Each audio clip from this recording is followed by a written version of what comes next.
Our viewers, welcome to TVBakwetu. This Monday segment is on TVBakwetu. On TVBakwetu is called One-on-One with Dr. Kasonso. In this program, we'll talk about the current issues in business and finance with focus on Zambia. My name is Patrick Chilufya. I'm your host today, and I'm based in the UK. Dr. Kasonso, welcome to Bakwetu TV this evening. Thank you, Mr. Chilufya. Good evening, UK time. It's good afternoon here in Washington, D.C. I'm pleased to be back tonight, and I'm very excited to share this moment with you on One-on-One. Thank you so much, Dr. Kasonso. You look so flourish, so decorated. Yeah, you look like, I wish I was like in your position. You look like the most decorated man in Washington. Yeah, actually, unlike most Washingtonians, I still like my Hawaiian shades from California. So sometimes I tend to look like the odd one out here. But you're not the only one. Everybody likes my Hawaiian shirts. Fantastic. It looks like you're going, you wa- you walking in the footsteps of Nelson Mandela. He used to love such kind of shirts, flashy shirts. Okay. Yeah, yeah. I started wearing this kind of shirts, I think, when I was in my early 20s. Yeah, and I used to hang out with vineyard pastors, and they wore these shirts. So it's rubbed on me for that time, and it's been my style. So I am flattered to be likened to the great Madiba, but it was just Californian, Southern Californian folks that kind of influenced me so much to like this type of fashion. But most importantly, it's the simplicity of the dress. It's a shirt, just a shirt, you know, and lots of space. I like them. Good to see you, Dr. Kasonso, once again. Before we go into our program this evening, I would love to update you on how the kwacha is faring, performing against other major convertible currencies. At the close of business today, the US dollar to the kwacha was buying at 17 kwacha 48 ingwe and selling at 17 kwacha 53 ingwe. The British pound was buying at 23 kwacha 79 ingwe and selling at 23 kwacha 86 ingwe. The euro was buying at 19 kwacha 81 ingwe and selling at 18 kwacha 87 ingwe. The South African rand was buying at 1 kwacha 15 ingwe and selling at 1 kwacha 16 ingwe. There was a slight appreciation from the rates last week, but the kwacha continues to hold relatively strong against the major convertible currencies, which is good news, Bakason. So what could be the reason for this slight improvement? It's difficult to tell the reason because it's only the improvement by maybe slightly over a kwacha. We've monitored this improvement over the last week. So maybe when we give ourselves a little bit more time, we can be able to read into it. But over a week, we have to, first of all, study what is going on in the economy. Because as you know, we are not on the ground. What we are using is the flow of business in and out of the country and using, monitoring the economy through financial databases that we have access to. So it is very difficult to monitor the change in the currency in a 7-day period. So let's give ourselves a little bit of time to see if the trend is going to continue for the next 2 to 3 weeks. Then we can tell what's going on. Maybe That's another fun. Yes, and maybe another dividend has come in, so we can look at the schedule of the copper mines if they are paying the dividends and stuff, or maybe an injection of a major injection of cash, has happened. Yeah, that's what we have to look at. That's fantastic, Bakasonso. But I'm getting a bit selfish here, Bakasonso, Yes. because God willing, I'm planning to travel to Zambia in the next few months, and Mhm. I would love my pounds to show its power in Zambia. But if the kwacha keeps on appreciating, then I'll be crying in Zambia because my pounds won't worth so much. But Mhm. anyway, let's forget about the currencies. Let's go into our program today. But our viewers, before we could go into the questions, I just want to introduce the subject uh, of this evening. Today we address, as usual, economic development through economic development.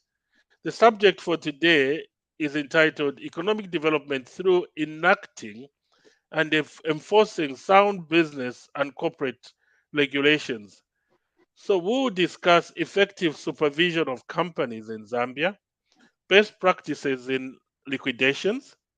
We'll also review the liquidation of the Post newspaper and the KTM liquidation. These are hot topics right now. As you are aware, some of these issues are in a landmark judgment was just passed. And please, this is a very, very important and interesting topic. Please share this discussion with your friends on Facebook and subscribe to TVBakwetu if you haven't yet. We are live on YouTube as well. Dr. Kasonso will now go into the questions. What is the relationship between economic development and business cooperation? The relationship between economic development and business corporations, Mr. Chilufya, is that substantively, when we talk about economic development from the perspective of the Western countries, it is mostly an offshoot of the private sector. It's private sector driven. And the vehicle through which the private sector drives economic development are corporations. Corporations by law are artificial persons. It just means private citizens come together and organize a corporation.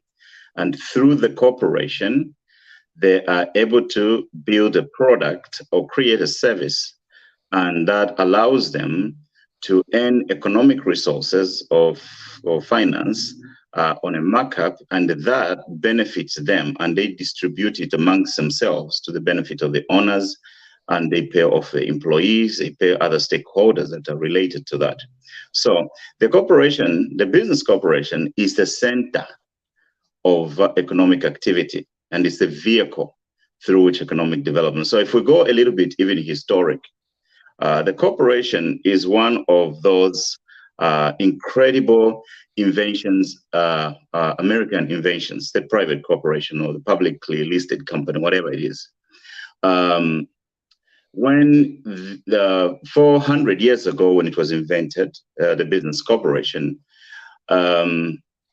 it became the dominant way through which people received an economic kick from their own country. So you hear people here in the West say, keep the government out of my business. That's what it is. People didn't look to the government to do things for them. Instead, people looked to themselves, organized themselves, created business enterprise, and it's from the business enterprise that they created that they collected their remuneration, their dividends, and their personal advancement. And it's through the corporation that we have built products that have improved the welfare of mankind over the last 400 years. You know that most products that we're using in the world today, most of them are patented and are patented here in Washington.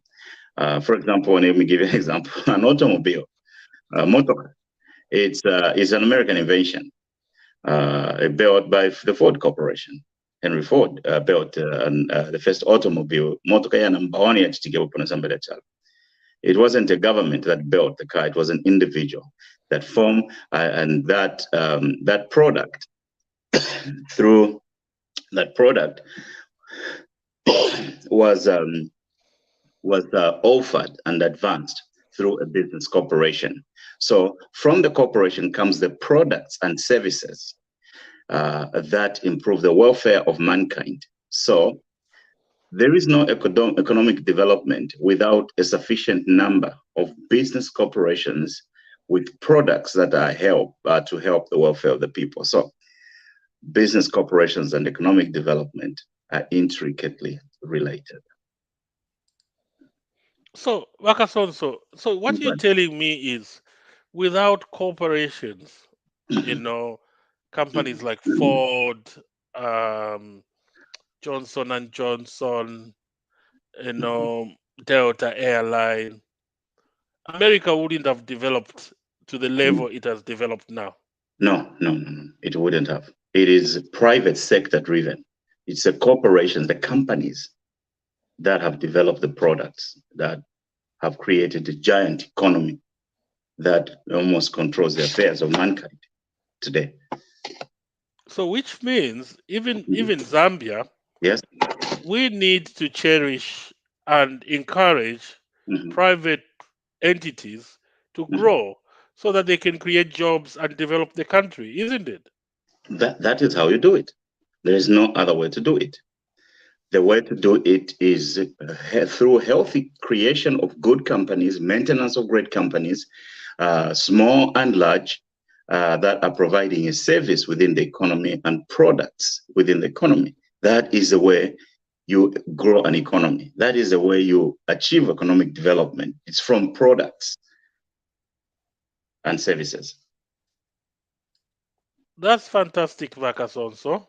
Now let us go to the second question. So Kasonso, what role do sound business and corporate regulations, enactment and enforcement play in private sector expansion? You are asking about the role that sound business and corporate regulations, enactment and enforcement play in private sector expansion. First of all, sound business and corporate regulations makes business to be done in a manner that is fair to citizens and every stakeholder. It's about fairness. The first thing is about fairness. Business and corporate regulations enactment and enforcement is about the fairness. So it means that one business should not take advantage of another business. One person should not take advantage of another person. People should be able to trade and do business fairly. It means that we must be able to allocate economic resources amongst the people fairly. That is the starting point. But beyond that, there are secondary aspects to the role that sound business and corporate regulations play. I will point out the first one, the sub-component of that. The sound business and corporate regulations protect citizens from unscrupulous business practices. They protect citizens from unscrupulous business practices. You know that in the attempt to make a profit, businesses can go out of their way to do everything to be successful. But if there is a robust regulatory system, it puts the businesses in check. Businesses have to build a product that's fit for purpose, that meets the conditions for which they prescribed it. The products must be fit for purpose. Business and corporate regulations ensures that. And business and corporate regulations also help with unfair competition. Unfair competition. Some competition is not fair. So business, sound business and corporate regulations help with unfair competition. For example, tetimubuli aba icheba na boye secondary school na ubala wina sana na inter school. Ero mubateshi na bakafiwe. Ero bakafiwe baobola Messi. That's unfair competition. So it's regulations that help us. Ukushibika, the person who should compete in a different league, to be competing in a league where they have too much advantage. So they balance out that. My favorite aspect of the role of that is also it legislates out mediocrity and legislates in excellence. One of the things that I can share with you about my experience and my observation here in the United States is that, for example, if you build a drug or you sell a drug that's defective, you will be sued and you will be convicted in the court of law for providing a product that was not fit for purpose.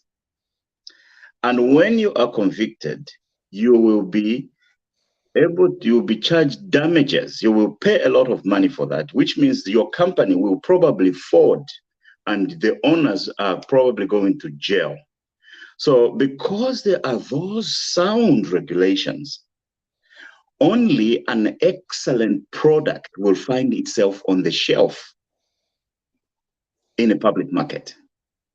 So sound business and corporate regulations, enactment and enforcement helps private sector expansion by bringing in a level of excellency. The best product, you compete by producing the best. You don't defend mediocrity, and you know, because mediocrity is legislated out.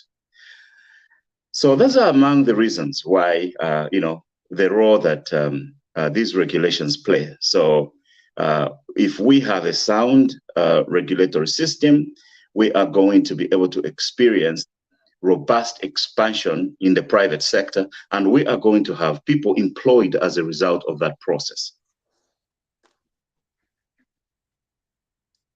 Kasonso, that's very fantastic. I've got a follow-up question before we go into another question. Mm-hmm. Obviously, we're not talking about America here. We're not talking about the UK here. We're talking about Zambia. Yes. And Bakasonso, what you've said is very important, and it makes me sick sometimes, or worried that the corporations are key to economic development, especially in Zambia, where, you know, developing nations like Zambia. Mm-hmm. You know, that's why it pains me, my heart bleeds when I read that auditor's report about some of these big corporations, you know, Zambia State Insurance, ZESCO, you know, they're mismanaged. They're not properly organized, run. You know, there's financial misappropriations. They're running into huge losses. You know, instead of creating jobs, contributing to the economic development, contributing to GDP, they're just causing government more problems because government now has to subsidize these organizations for them to be sustainable. But then, Bakasonso, in our Zambian setup, Mm-hmm. I've got two questions. Mm-hmm. First of all, we've had large mining organizations, Yeah. some of them which have been liquidated, Mm-hmm. though we didn't support the liquidation. Mm-hmm. But these organizations were milking so much money out of Zambia. Yeah. But what were they doing? Mm-hmm. They were involved in serious tax evasion and tax avoidance, of which Mm-hmm. one is legally allowed. Mm-hmm. Yeah. So, Bakasonso, do you think we've got sound regulatory systems in Zambia? And if we don't, how do we get there? Thank you.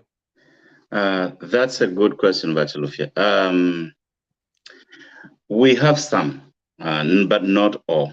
And the biggest issue we have in Zambia is that most of our laws, we have a lot of funky laws on the books, and most of our laws are just copy and paste from somewhere. They are not carefully thought through to show the necessity why they should be in our system. I am not convinced based on the output, because I know the power of sound business and corporate regulations. I know the effect overall. I am not very convinced that our regulatory system is robust enough or excellent enough to give us the results that can lead to an appropriate level of economic development. So it means that as we are frantically making efforts in different areas, developing small businesses and all those kind of things, we should also review the regulatory framework. structure.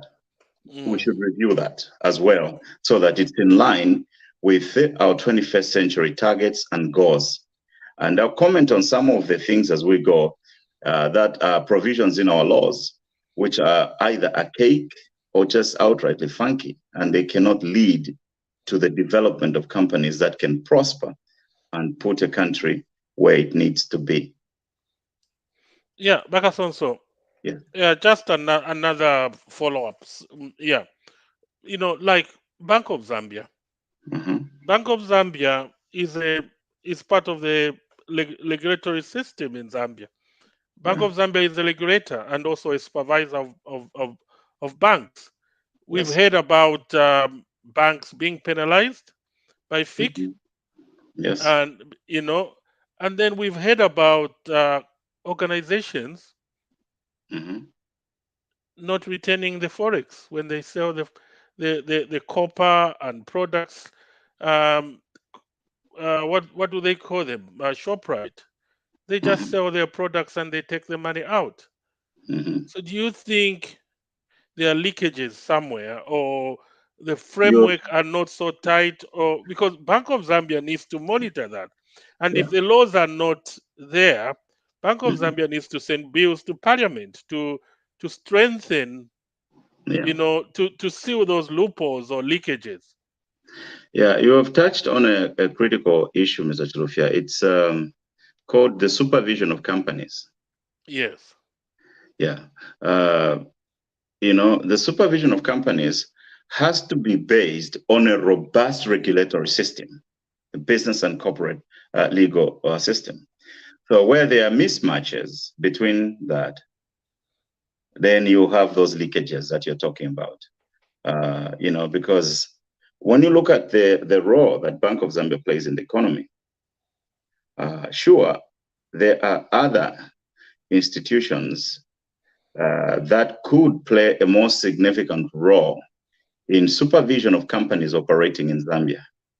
And that is where we may even have an issue, maybe part of the reason why we don't see the benefits of our own economy is a poor supervision structure of the companies that are operating in our own country. Oh, Kasonso, that's very interesting. Let's move on. Yeah. So, Kasonso, how would you characterize the supervision of companies by the government in Zambia? Thank you, Chilufya. Yes, the supervision cannot be characterized as excellent. Why? I'll give you just two examples. One of my childhood heroes that I just used to enjoy listening to at a distance and watching his political maneuvers is the Reverend Bishop John Mambo. And recently, he was appointed to sit as a board member on ZCCM-IH board. And he said something publicly the other day that the Chinese company that bought Chambishi mine has ability to report profit on the financial statements after their $800 million investment. But Zambia, ZCCM-IH is a minority shareholder.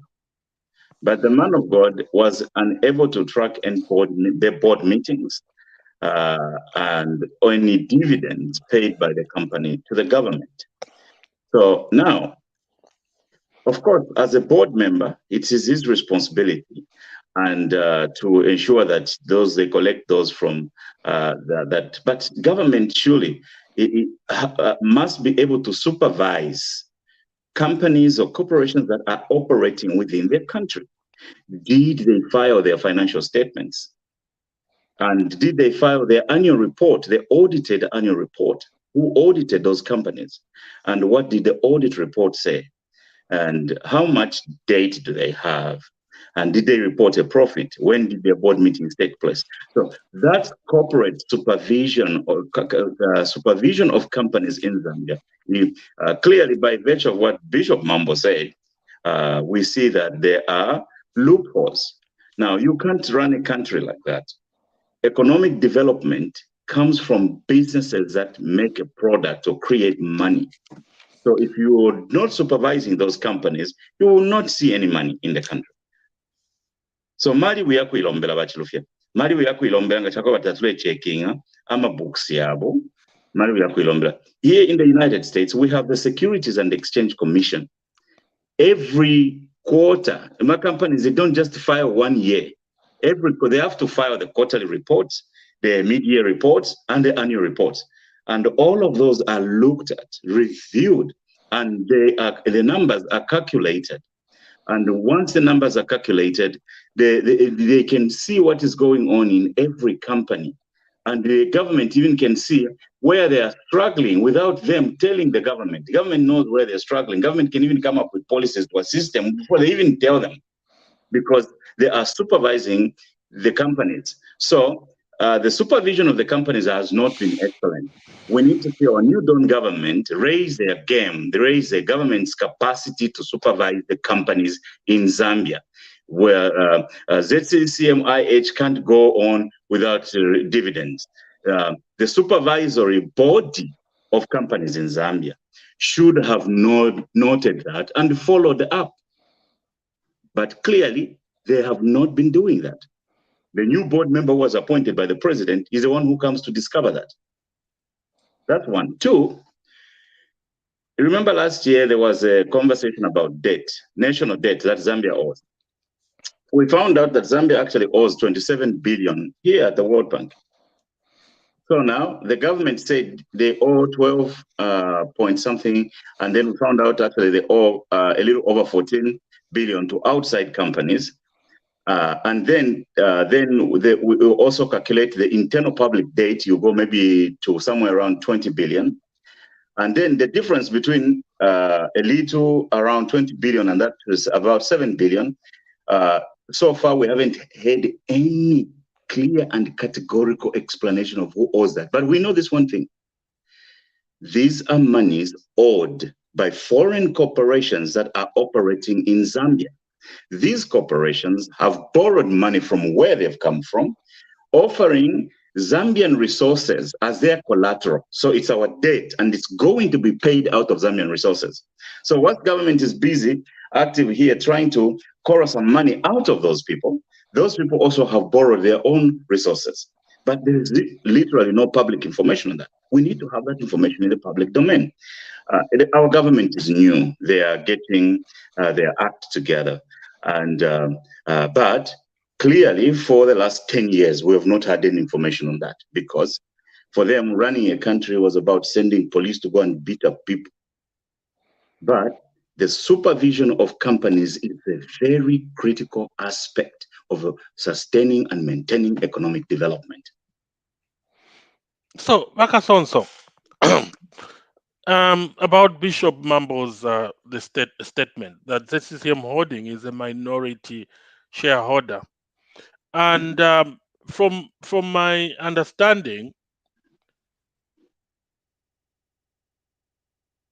a lot of these mining companies, they bring experts into the country.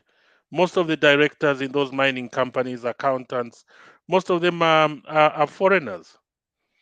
And it's the fact that they run the businesses like that without Zambian involvement, then it's easy to manipulate the books, avoid tax, evade tax.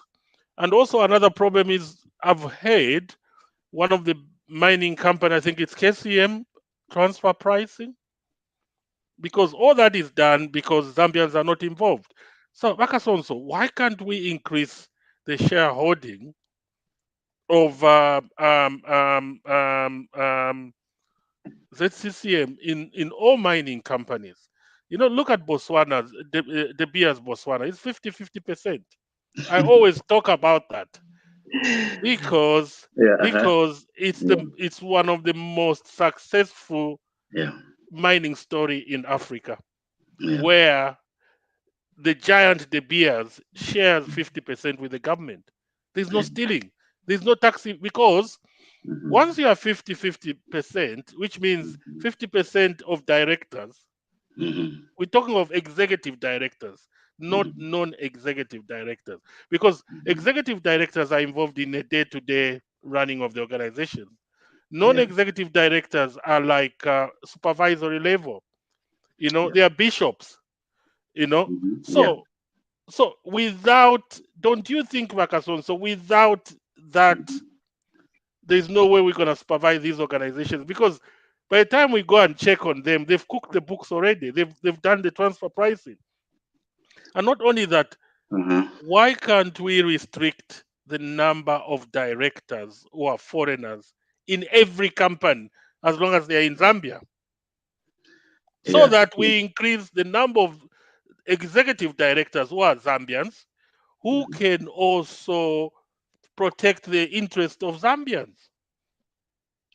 Yes. Mr. Chilufya, when we talk about sound business and corporate regulations, we come up with those thresholds that you're prescribing as a part of that. But what we have to have in place first is a system that can effectively supervise the business and corporate operations in our country.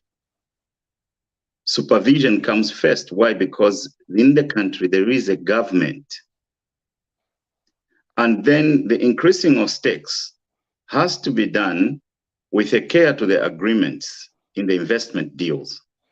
I believe in an incremental approach. I don't believe in a rushed approach where we just bully them and tell them we're going to do that.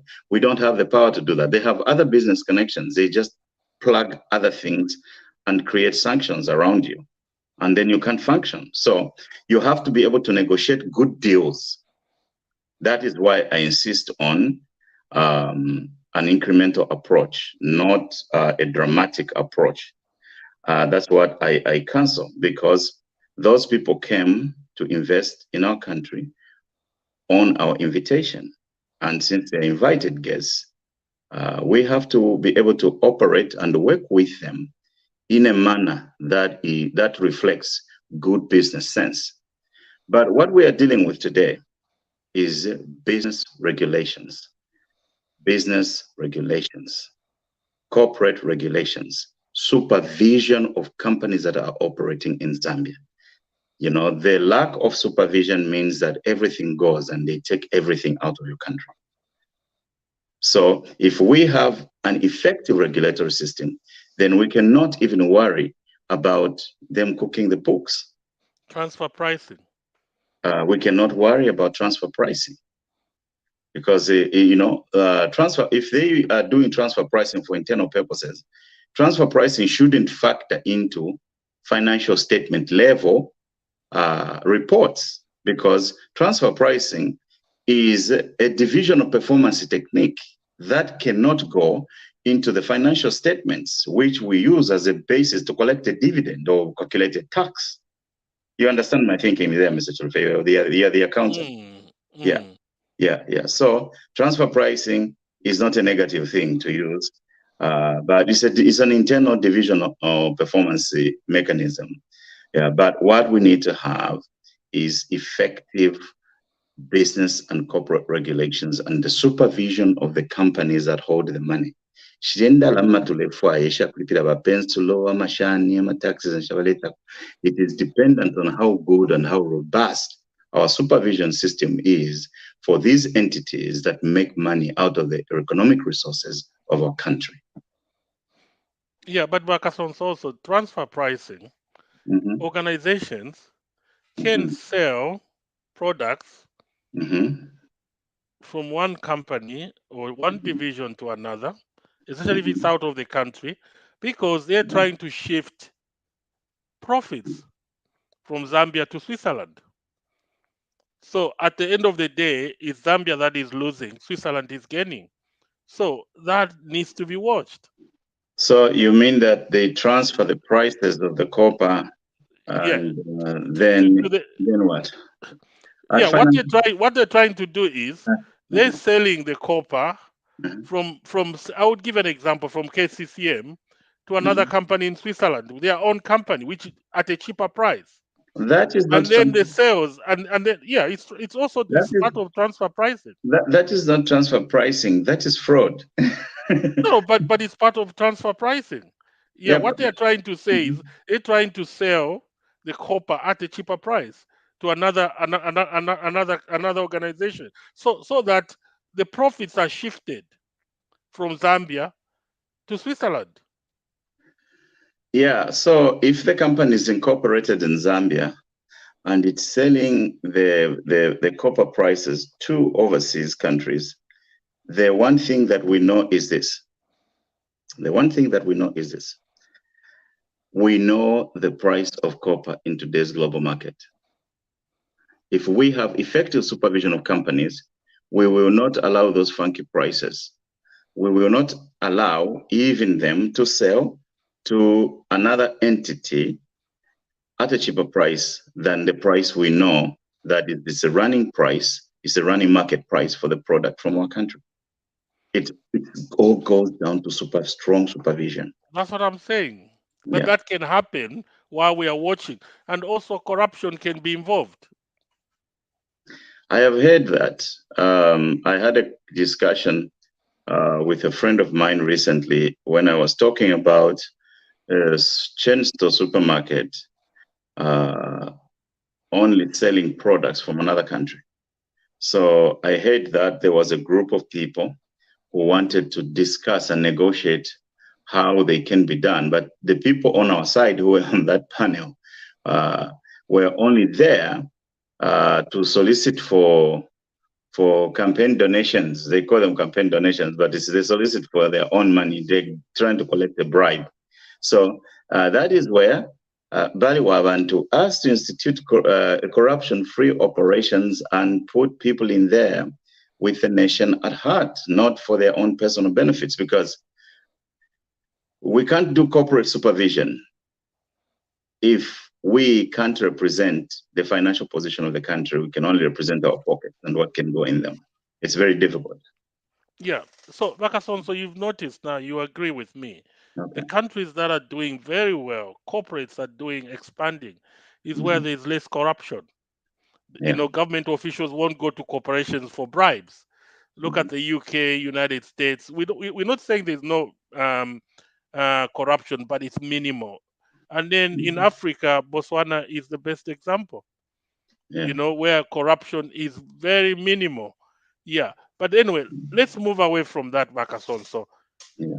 you and me, Bakason, so we are accountants, and Yeah. we've learned about how companies are liquidated when companies are no longer going concerns. There's a process of liquidation or management takeover, things like that. Yeah. And for a company uh, to be liquidated Mhm. because they're owing money to another organization or revenue Mhm. authority, Yeah. it's not that easy. It's a process Yeah. because they consider so many things. Like Wakason, so you've explained the importance of a cooperation in an economy or in economic development. So you don't just wake up and close a company and liquidate a company, because you have to Mhm. consider so many things. That company employs 20,000 people. Then indirectly, that company might employ 100,000 people. Their Mhm. dependents, their suppliers, you know. So you don't just wake up and liquidate a company. Yeah. Even revenue authority. I've heard companies which were in trouble. They had to strike a deal because they Mhm. looked at the broader picture, the economic picture. Should we Yeah. liquidate this company? A lot of people are going to commit suicides. Yeah. You know, the consequences are just huge. But then, Kasonso, in the last 10 years, we saw in our country, I can wake up today and say, Bazesco owes me 500 kwacha, I'm going to liquidate them. Yeah. And I go ahead and liquidate them. So that takes me to my next question, Kasonso. Let's talk about the best practices in corporate insolvency regulations. What brings about the liquidation of companies? Yeah, thank you, Mr. Chilufya, for the question. What you've described about the Zambian situation where companies can be liquidated or closed anyhow is a sad situation. You see, we are functioning in a global economy and we are competing for global investments and global capital. So when we are talking about sound business and corporate regulations, these are what gives investors confidence that we are a good business environment which they can trust for their money to be invested in and be recovered over a period of time at again. So corporate insolvency regulations need to be part of that robust system of the regulations we are talking about. Basically, the issues that should bring about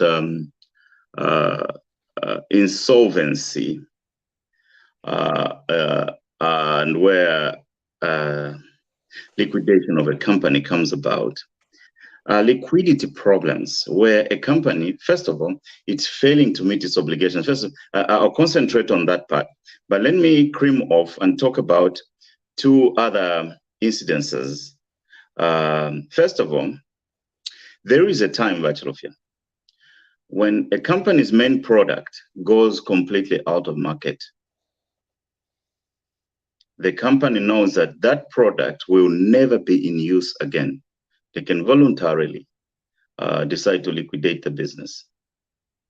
For example, when the personal computer came and it became very powerful and popular, the typewriters, the companies that made Bell typewriters disappeared from the earth.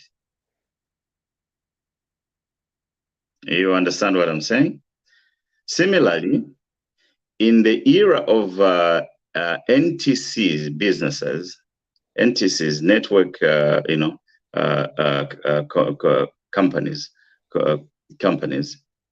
the taxi companies have naturally gone out of business because of Lyft, Uber, and these other companies. Those type of conditions require that those companies liquidate their resources and exit the business market because their product is now obsolete.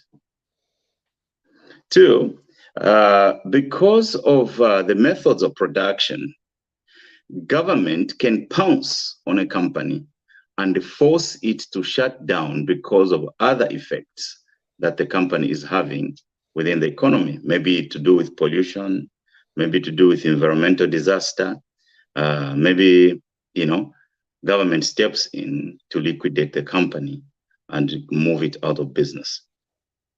But generally, the liquidation of companies is about going concern problems. Going concern problems have to do with the ability to continue in operational existence for the foreseeable future. So what we're talking about is that the company cannot earn enough money from its service or its product to cover its expenses and pay off its creditors. So we are going to subdivide liquidation in three types. There is compulsory liquidation, and then there is members voluntary liquidation, and then there is creditors voluntary liquidation. So compulsory liquidation, we are forcing the company. Compulsory liquidation occurs when creditors or lenders petition to liquidate a business if debts are not paid within a short amount of time, which forces the business to sell off its assets in order to pay back its creditors. If you have an insolvent company, meaning that your company cannot pay its debt, you may be forced to liquidate if you have failed to pay back debts in a timely manner. That's compulsory. Abankongole badimanda ati bashitishe company ama assets mushitishe. Members 75% usually have to vote voluntary to go out of business, or creditors, they have to get a legal suit that they get the priority to subject your company to a liquidation a lawsuit. So and then the company can be liquidated. So it's those conditions, Chilufya. So that's what is found in world over, that when the company is in an attainable situation to continue in operation existence for the foreseeable future, we can liquidate it. Now, Kasonso, can you comment on liquidation of the Post Newspaper Limited?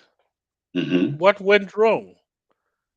Where do you think this case is going to, now that the wound has been opened? You know, we just had a landmark judgment. Was it last week? Mm-hmm.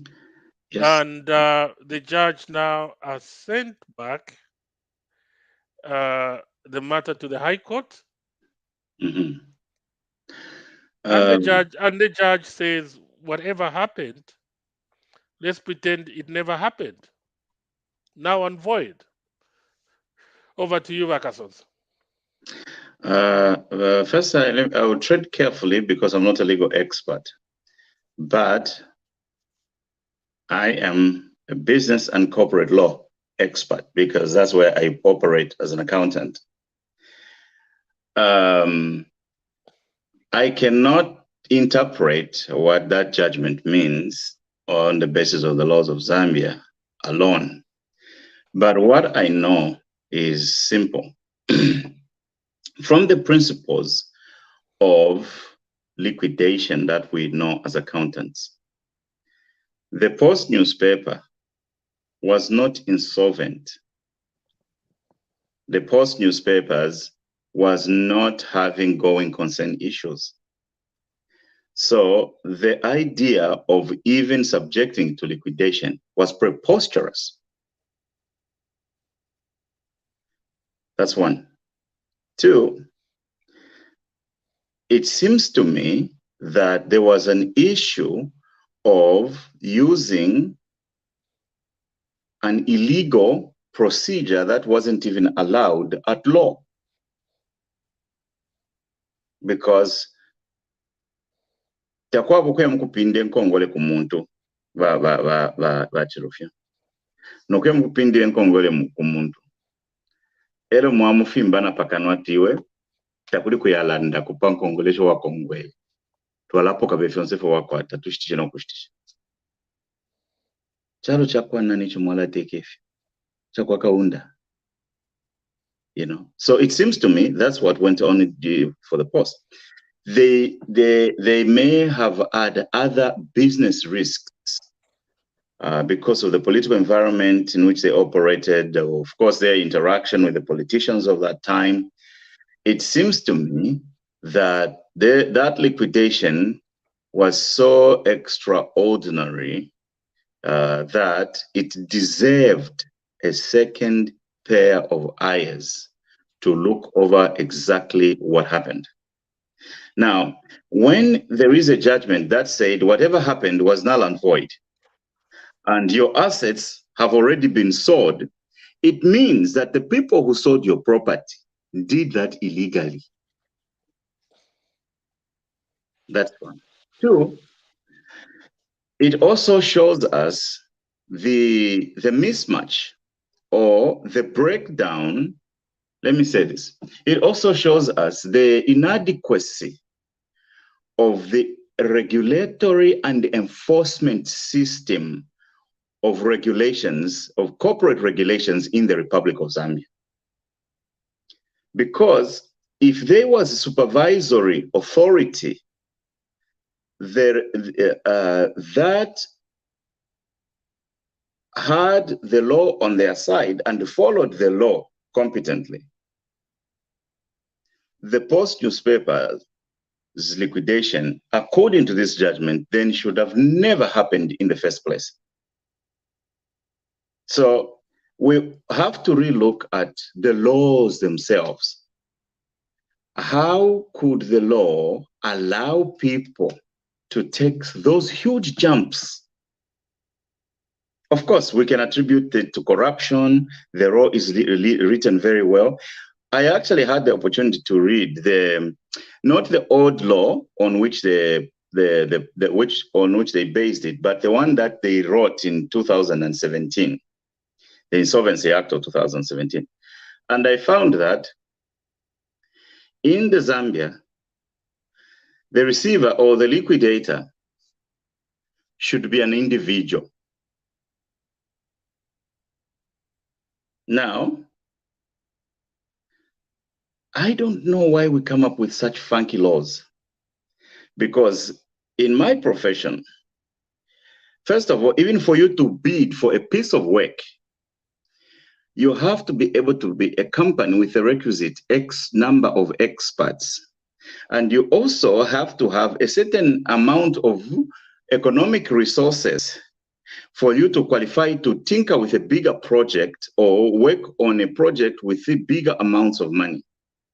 Now, how can we have a piece of law that empowers an individual single-handedly to go and be able to wind down the company and everything to depend on him, and he is able to transfer money from one company into his personal bank account and move in that? Those are funky laws.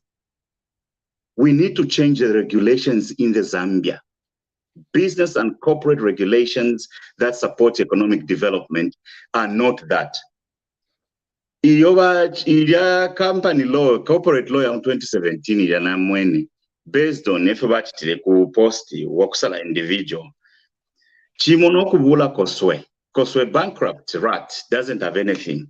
Ero mwamubika mumbalala. Ero mwasasange mbalala nalia koswe. Ero mwaita anti-corruption commission. Imuwafye ni mwe bantu mwe bike koswe mumbalala. Not anti-corruption commission. So we have these laws in Zambia which directly promote corruption. It's very difficult in Zambia to fight corruption, because we even have laws in Zambia that directly promote corruption. Iyo ine mwele ndapo achani, ati ex parte, inter parte, na shani iyo ine parte. Na iyo ine parte. Those are part of the laws that promote corruption. We have laws on the books that directly promote corruption. Number, if you want to liquidation at the motion, that in the opposite liquidate fee, and it's a legal nullity. There will come a time for restitution. It means that what he did was illegal. Ari murikoswe muisaka lyambalala shavene. Nomba shiranga bamupinde ndalama akashinya pe akashifunya kwe batirofi akashifunya kwisa. The laws, the business and the corporate regulations must be able to be robust enough to safeguard all participants in business.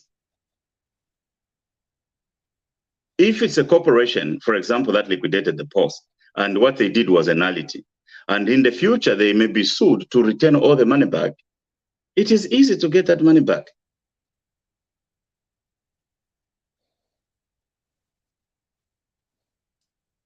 Because if what they did to liquidate the Post was a nullity, we know it. It was a nullity. That's what the Supreme Court has ruled. Now they are going to have to start liquidating a company that does not have any assets. And the assets will just be imaginary. Okay, they'll bring the books that these assets are still there. So we can't have a fictitious case. We have to bring the evidence of what is there to liquidate. You can't liquidate what is not there. So to say the case must start again, that platform does not exist because the assets are not there. So there must be a restitution. There must be a restitution. The restitution means that the illegality that was committed against the post must be corrected. Yes, there are political consequences. People should not be talking too much in a country, and people will suffer the consequences of that. But Chilufya, that is there.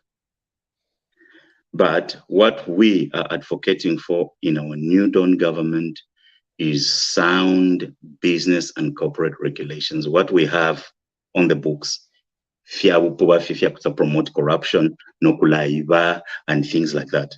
And even other people will be caught up in that. So the laws on the books must be changed, revised, and people must do something more constructive than what we have. So, Kasonso, Than what we have. What you're saying is, in the last 7 years in Zambia, everything was tainted. It appears everything was tainted with corruption, and it appears Zambia was run like a jungle, a criminal gang. Yeah. Yeah. Now, Bakasonso, this new government, which is only 6 months old, and people expect it to clean all this overnight, all this mess overnight. And then, Bakasonso, before we move on, I just have a small question on this one. If the PF government was still in power, do you think this landmark judgment was going to be passed by the court? Over to you. No, that's doubtful. That's very, very doubtful. You know, what this government has done is to release the professionals to function in their world and use their wisdom and their integrity and their education. And they ruled based on those standards. If the PF was there, you would have probably never seen it. You know, that is why there was dissatisfaction in the entire country. You cannot liquidate a company that is a going concern. You were dropped at birth. You cannot liquidate a company that is a going concern. Even if you say it's because of a tax, Chilufya, even if you say it's because of a tax, the way we do taxes, now let me speak as an expert on taxes. The tax is spread over a period of time at a certain proportion of the level of income of a taxpayer. If the taxpayer is deemed to be in gainful employment or in an economically gainful activity, if it's a company, if it's a going concern, we leverage that and then we ping even bank accounts to collect a proportion of our resources from there. That's what the IRS here in the United States does. That's even what the IRS tax code provides for. I don't know the Zambia Revenue Authority if it has any different codes from that. So it's like the cleanup that needs to be done by is so broad. You know, President Nganamu Mwana sometimes nabantu bakunda mufira konolusi because dange yashala mu Zambia mu system ya Zambia yansofu pakuchikuka byako ipyanga pali nshita pali akashita wa Chilufya, and a lot of people are required to participate in that process. We need proper sound business and corporate regulations. We cannot prosper economically if corporations are not properly supervised and the regulations are currently in the current shape and are enforced in the manner we have seen in the last 7 years. So Bakasonso, this judgment just gives me and yourself hope that what we fought for is slowly coming to fruition. And do you think the independence of the judiciary also played a role in reversing the wrongs of the past. But again, Kasonso, before you answer that question, do you think going back and litigate this matter without restitution, without the assets of the post being brought back, and then start afresh? Over to you. Mr. Chilufya, if you straddle somebody's property and it is ruled that what you did was illegal, you bring it back. Yes, you have to bring it back. There is no way any court in its right mind will rule that, no, let the dead dogs be buried. No, no, no, no. That's not justice. That is injurious. That is injustice. In fact, it's injustice of the worst kind. Yeah, so it is a lesson that the people in government should not be using government power arbitrarily, even to the point where, you see, when the government wants to close an enterprise, government can close an enterprise without using tricks. We will have a decree and everything goes under. It was a government decision, wrong or right, you bear the consequences as a party. But the problem with them is that they tried to use legal tricks. So they've put other people in legal jeopardy. I'm sure ukwali mo shota lelala. Bantu bakemba nena mamume nona membe palipe vyako vashtisha padishi mosho alikuwa tinikoswe mumbalala liakoso wadile mbalala chakwa membe abe nebesaka lya mbalala nombabala isa. Now, all that thought, Kasonso. Okay. The illegalities that took place in that in that judgment, the area judgment, to liquidate the post. Yeah. Kasonso, where in the books did you find that a liquidator appoints the solicitors for the liquidated company? Over to you. Thank you.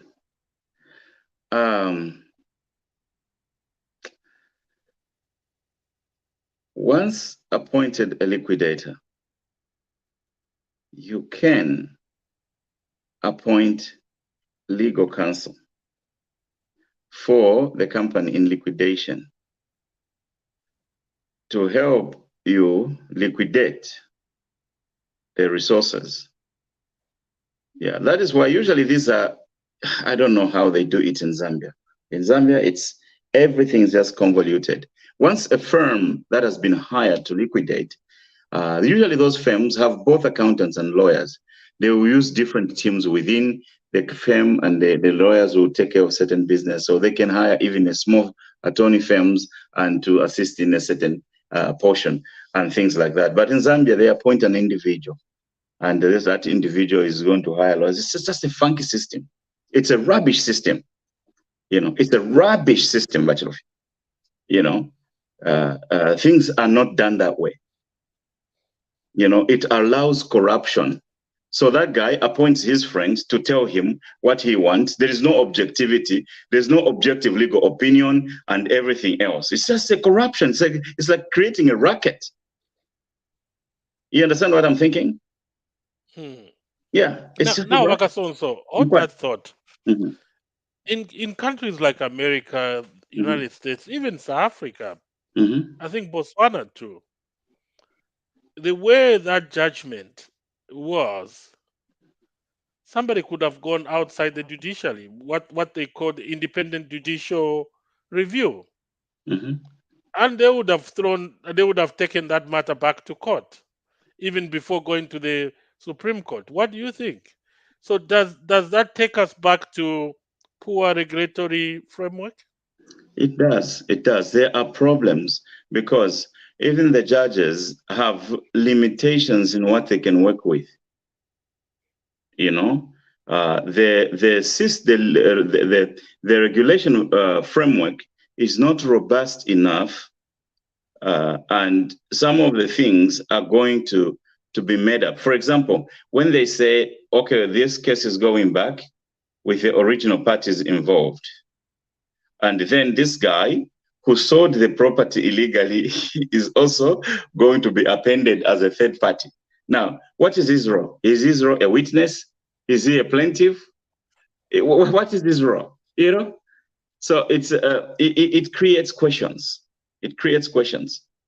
If a company has already been liquidated and you are saying you are trying to redo the liquidation that has already been done, that doesn't make sense. But if you say the liquidation was done and it was wrong and fix the wrong, then it just means restitute the guy for something wrong that you did to him. That does make sense. Oh my God, we are the consequences of that judgment, Kasonso. To me, sometimes it looks like to me like a movie. Oh yeah. Yeah. So let's get away from the post. We had a similar situation. Can you comment on the liquidation of KCM and what went wrong? Oh my God. And where do you think this KCM. case is going to Okay, KCM. after the Mhm. the Post newspaper? KCM. Oh my God. First of all, the style of appointment is the same. They appoint an individual who begins to put heavy sums of money in his personal bank accounts and then moves the same sums of money to different accounts to milk the interest. The interest is his personal money, and that lands him in trouble with the Anti-Corruption Commission. I think they have a case against him. But what creates that mismatch? It's again the regulation, because the regulation in Zambia allows the appointing authority who are appointing a receiver or a liquidator to appoint an individual. So they're putting people in harm's way. And Audva Moshe, sorry, I'm sorry, Yeah. Audva Kasonso, Uh-huh. just hold that thought. And this guy had so much power that he started siphoning the money, Yes. even Because taking some of the money outside the country. look at that. Do we Look at that. have sound regulatory framework? No, we do not have. That's what we're contending on this show. That what we need in the Zambia is a sound business and corporate regulations. What we have right now is junk based on that kind of practice. Based on that kind of practice. And then again, if you are going to liquidate a company, but the company has continued in operational existence, then that to me, It's a going concern. it's a going concern, and that's one. Then that to me is not it's what we call here in the United States a Chapter 13. Chapter 13 is you're just reorganizing a company so that it can pay off its debt and then be put back in a situation where it can operate again. So that is just corporate reorganization. Corporate reorganization. It seems to me that's the form that the KCM liquidation would Yes. take. It's a corporate reorganization. But if you see the way the guy is handling its money, it's not handling it like that. It's just siphoning money from the company. And is selling off things. He's not even an expert in the industry to reorganize a company. You see, when we discussed ZESCO here, you remember what we talked about. What is required in reorganizing ZESCO? That is what was required for that company. You know, it's what the New Dawn government has done for ZESCO. ZESCO, we want to reorganize it. There is no way a monopoly can be making Not to liquidate it, and not because to it's a liquidate going it. concern. It's a going concern. Yeah. So, reorganize the business and bring people with the requisite skills to look at its business processes and identify where the problems are and present a solution to how you can restructure that corporation. But again, babulifika koswe, bakabika mumbala. Elo kala ali mbalala, mwebantu mwebena Zambia. Sure, kuti mwabula koswe, mwabika mumbala lelo mwasanga na ali mbalala. Ati yo koswe taba wena ali mbalala.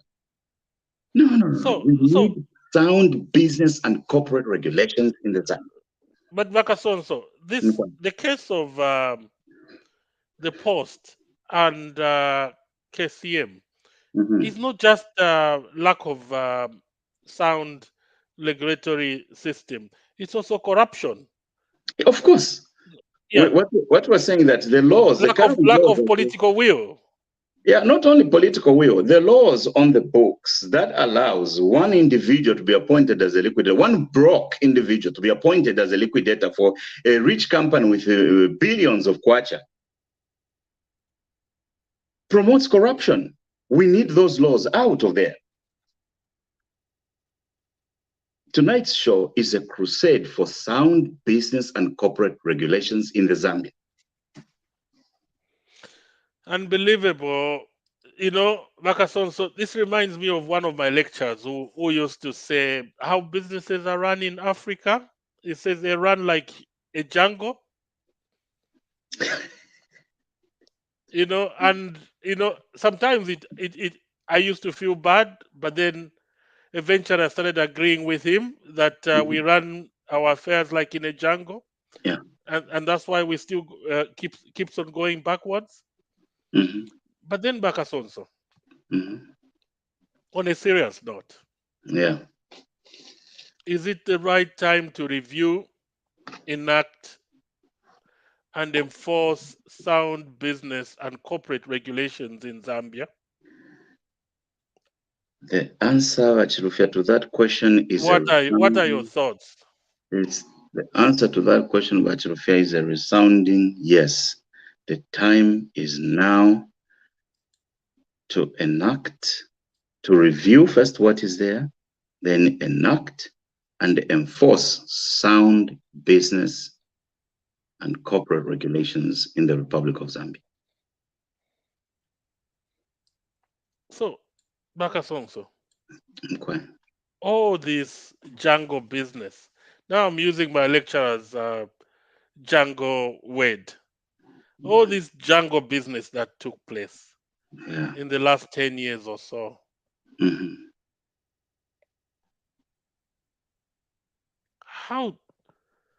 How is the new government gonna do it?